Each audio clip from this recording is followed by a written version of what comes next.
Hey everyone, this video is on solving linear trig equations. And there's a list of things to consider when solving trig equations. This will be helpful when we get into more complicated equations. One is pretty simple, two is not as complicated, but example 3 is definitely more complicated. But I would like to bring your attention to this piece right here, where it says to find the related acute angle. I wrote that large and bolded on purpose because a lot of people keep forgetting that. It's really important that you find that related acute angle. So in example number 1, the first thing I need to do is isolate the trig ratio. So I'm going to isolate this cosine of x. The way that I'm going to do that is by dividing everything through by 10. So this reduces right here to 1 over 2. So I can say that the cosine of x is equal to root 3 over 2. Okay? But I need to now find the related acute angle. So to find the related acute angle, we're going to say cosine of xr is going to be equal to root 3 over 2 as well, because we always use the positive version of whatever the ratio is, and it just happens to be positive here.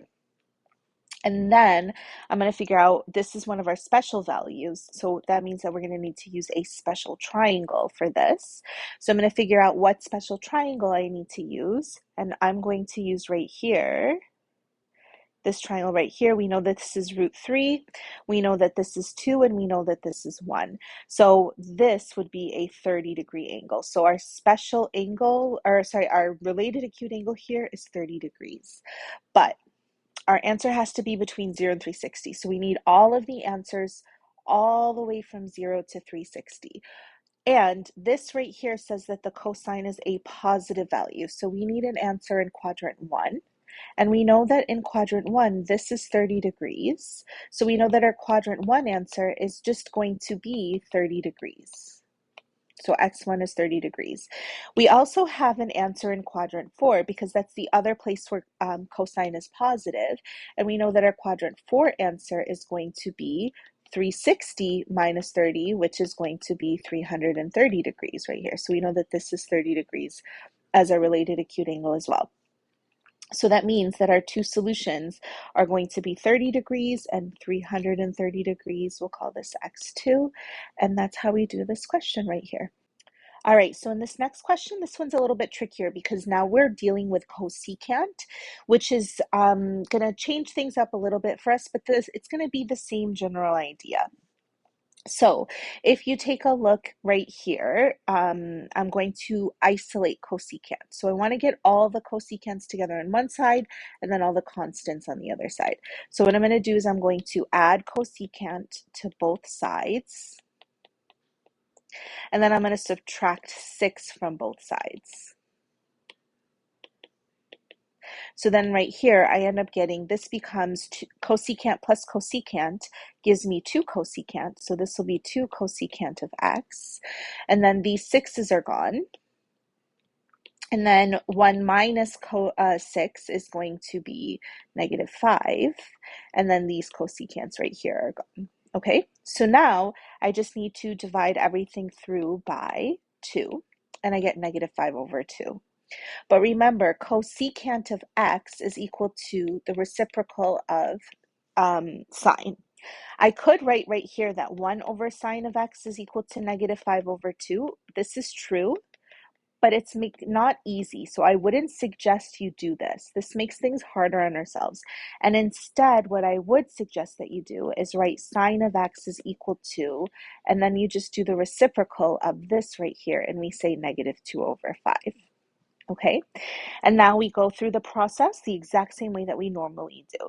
So the next thing I need to do is find my related acute angle. To find my related acute angle, I'm going to use the positive version right here. So then I know that the related acute angle is the inverse sine of 2 over 5. Why am I not using any special triangles? Because we don't have any of our special values here. So I'm going to go to my calculator. I'm going to type in the inverse sine of 2 over 5. And my answer right here is going to be about 24 degrees. Now I'm going to go into my cast rule, sorry, I mean my quadrants, and I'm going to see where this answer makes sense. So we know that sine is negative, and we know that sine is negative in quadrants 3 and 4. So we have a quadrant 3 answer right here. This is going to be my first answer here. And we figured out that our related acute angle right here is going to be 24 degrees. So here, find this answer. I just do 180 plus 24. So this is approximately 204 degrees, okay? And then in quadrant 4, right here, this is 360, and then we know that this is 24 degrees. So here we're going to do 360 minus 24. And when I subtract those two answers right here, I end up getting 336 degrees. Um, which normally we would call it a day and be done with this answer, but x here has to be between negative 360 and positive 360, so I need to go through and find my answers one revolution back. I have to find my coterminal answers right here. So we actually have another solution here where I'm going to take this answer that I got in quadrant 3, and I'm actually going to go backwards by 360 degrees. So I'm going to take 204, subtract 360 degrees from that, and I would end up getting negative 156 degrees. And then also I'm going to do the same thing for my answer in quadrant 4. I'm going to go backwards right here by 360 degrees. So x sub 4 is going to be equal to 336 minus 360 degrees. So our answer right here is going to be negative 24 degrees. But we also know that this answer right here is negative 24 degrees because if I go backwards by 24 degrees, that is the answer. And then if I go backwards this way, I could do 180 minus 24 gives me 156. I make it negative because I'm going clockwise instead of counterclockwise. And then I know I don't have to keep going because if I subtract another 360 from this right here, then it's going to be too far. It's not going to be within the domain. So I don't have to worry about that, which means that my full-on solution is going to be negative 24 degrees, negative 156 degrees, 204 degrees, and 336 degrees. Okay? Okay, in this example here, it says to solve the following linear trig equation. And I'm going to have you flip back and forth between this example and then the list of steps right here, things to consider that might be helpful. So the first thing we want to do is to determine the period. So here, our k value is equal to 2, and so to find our period, it's going to be 360 divided by 2, which is 180 degrees. So this period is going to occur every 180 degrees, okay? So essentially what I'm doing is it's like I'm graphing out this equation right here, and then I'm going to graph out this equation right here, and I kind of want to see where they're going to intersect. That's what I'm doing algebraically, like that's what I'm figuring out. And both of these equations have a period of 180, so that's going to help us find out all of our solutions. So now we're going to determine the u substitution if necessary. It is definitely necessary in this example right here because this is not pretty. This 2x minus 10 is not pretty. So what I'm going to do here is I'm actually going to say let u equal 2x minus 10. So that means that I now have 5 sine of u minus 1 equals sine of u minus 3. Okay? Then I'm going to isolate the trig ratio. So essentially here, what that means is just solve for sine, right? Isolate that sine. So I'm going to subtract sine of u.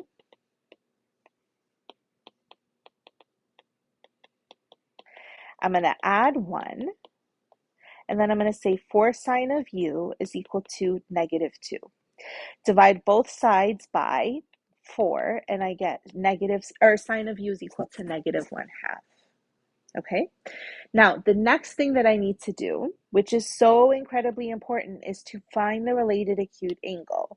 So this related acute angle is just for u. So here we're going to say sine of u sub r is going to be equal to positive 1/2. Again, this is our related acute angle here. So to find our related acute angle here, This is a special triangle, so we're gonna use our special triangles for this. So sine of u is equal to 1/2 right here. So when I graph this out right here, I know that it's going to be 1/2 right here. This is going to be √3, which means that my related acute angle is going to be 30 degrees. So we know that our related acute angle is 30 degrees. Okay? All right, cool. Now that I've done that, the next thing I need to do is use the related acute angles to determine all possible values of u within one period. Skip to the next step if you didn't do u substitution. We did u substitution, so we're not going to skip to the next step. So right here, I need to think about all the quadrants in which sine is going to be a negative value. And sine is negative in quadrants 3 and 4. So right here, we know that we have an answer in quadrant 3. That's going to be our u sub 1 right here. And so this right here is going to be, we know our related acute angle is 30 degrees. So to find u sub 1, we're just going to do 180 plus 30, which is going to be 210. Okay, and then our quadrant 4 answer is going to be, here, this is going to be u sub 2 is going to be 360 minus 30, which is 330 degrees. Okay, so now that we've found our u values within just a normal period, I can now use the u values to determine all possible values of x within the period for x, which is 180 degrees. Now, how do I know the period for x is 180 degrees? Because the coefficient in front of the x is a 2, the k value in front of the x is a 2. So to find the period, you divide by k. Here, we did it all the way around to 360 because here, this is just a plain old u. So the period for this is just 360 because the coefficient in front of this u is a 1. Okay? All right, so now that I've done that, we need to undo our u substitution. So right here, we let u equal 2x minus 10. So I'm just going to rewrite our u values up here. So we figured out that u1 was 210 degrees, and then we figured out that u2 was 330 degrees. Okay, so I'm going to, in this equation right here, isolate the u first. It'll make things easier for me, so I can add 10, divide by 2, and that's how you find x. So to find x sub 1, I'm just going to take u sub 1, which is 210 degrees, and then just sub it into this equation right here. So plus 10, divide that by 2, so x sub 1 is equal to 220 over 2, which is 110 degrees. And then I'm going to do the same thing for x sub 2. So I'm going to take u2 this time, which is 330 degrees. I am going to add 10 to that and then divide that by 2. So x2 is 340 divided by 2, which means that x sub 2 is 170 degrees. Okay?